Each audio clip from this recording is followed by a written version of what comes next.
I'm Bobby Julich, 2025 Maryland Cycling Classic Competition Manager for the men. I'm Joanne Kiesanowski, and I'm the Competition Manager for the women's race for the 2025 Maryland Cycling Classic. We're here in front of the T. Rowe Price beautiful world headquarters building, which just happens to be the start line for the 2025 Maryland Cycling Classic. Let's examine the first kilometer of the course. So from the start line here, in only 300 meters time, we start the cobbles. And the cobbles are 500 meters long, and they go through a really cute, vibrant part of the city. And we just haven't seen this before in US racing as much. It's gonna be exciting. Yeah, Joanne, I grew up racing over here in the US. I did a lot of races over in Europe. They wouldn't let me very close to the real cobblestones. So when I first heard that the cobblestones were included in the Maryland Cycling Classic in 2025, I thought it would be more like a smoother brick surface. But let me tell you, after riding them today, they are the real deal. On race day, after the start, you're coming downhill here and you're gonna be hitting this much, much faster than we are. I don't know about you, but I'm probably a Cat 5 cobblestone rider. What do you think so far of the cobbles? Yeah, there's definitely better lines than others, that's for sure. So the teams will be reconning this in the days prior, and they'll be figuring out, is the left side better, is the right side better, which way is the faster and smoother way. Not long after the cobbled section, we start heading towards beautiful Patterson Park, and then that's where we're going to have the feed zone.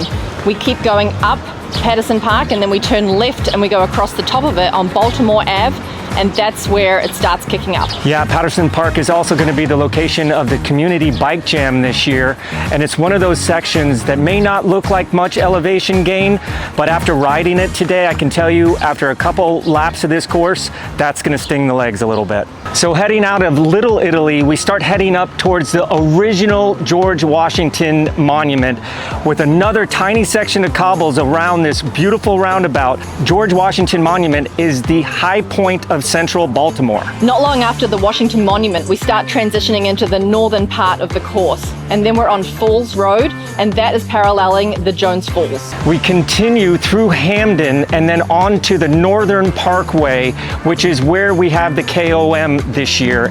It's a big, wide road. You can see it from the bottom to the top.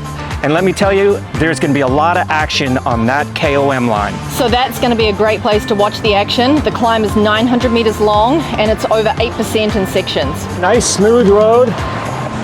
You know, you got everything in this race. Totally different neighborhoods, tight turns. Now you're on a open 900 meter climb. This course really does have it all, doesn't it, Joanne? Yeah, I can see just up here, it's starting to flatten out. And the KOM and the QOM line will be just up here.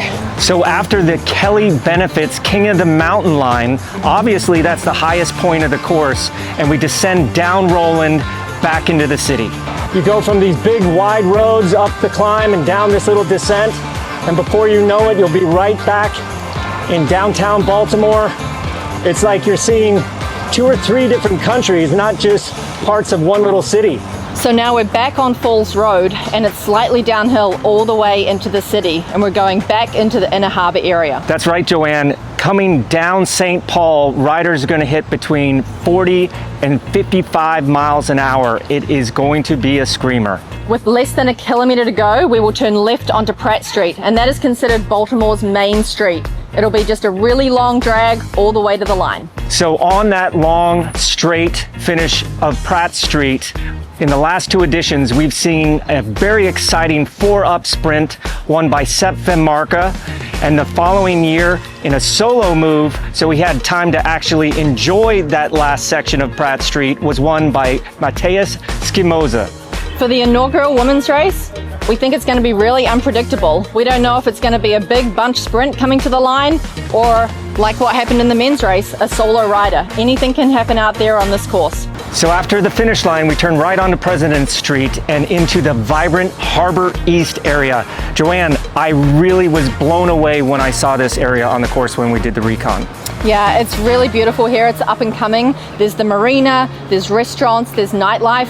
There's just a lot happening down here, and we're just really, really happy to be like racing right through the heart of that.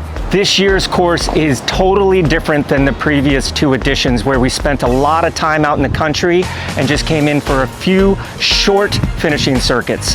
This year we have 6 with cobblestones, elevation gain, tight turns, unpredictable road surfaces.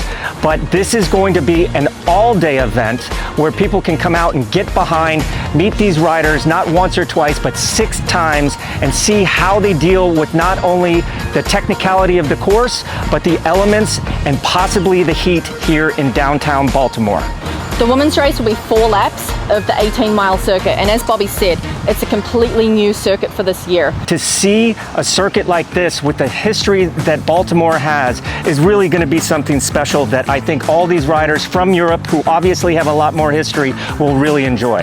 The harbour down there, like with the cobbled sections and the quaint little, streets down there, it's just something that we don't typically see here in North America. So it's just really exciting to race right through the heart of that. Fans are really going to enjoy this because very seldom do you get to watch both a men's and a women's race in the same day. So come out to Baltimore, support the race, support the sponsors, support the riders, and really enjoy what we love, our sport of cycling. So on Saturday, September 6th, come party with us. And watch America's biggest bike race.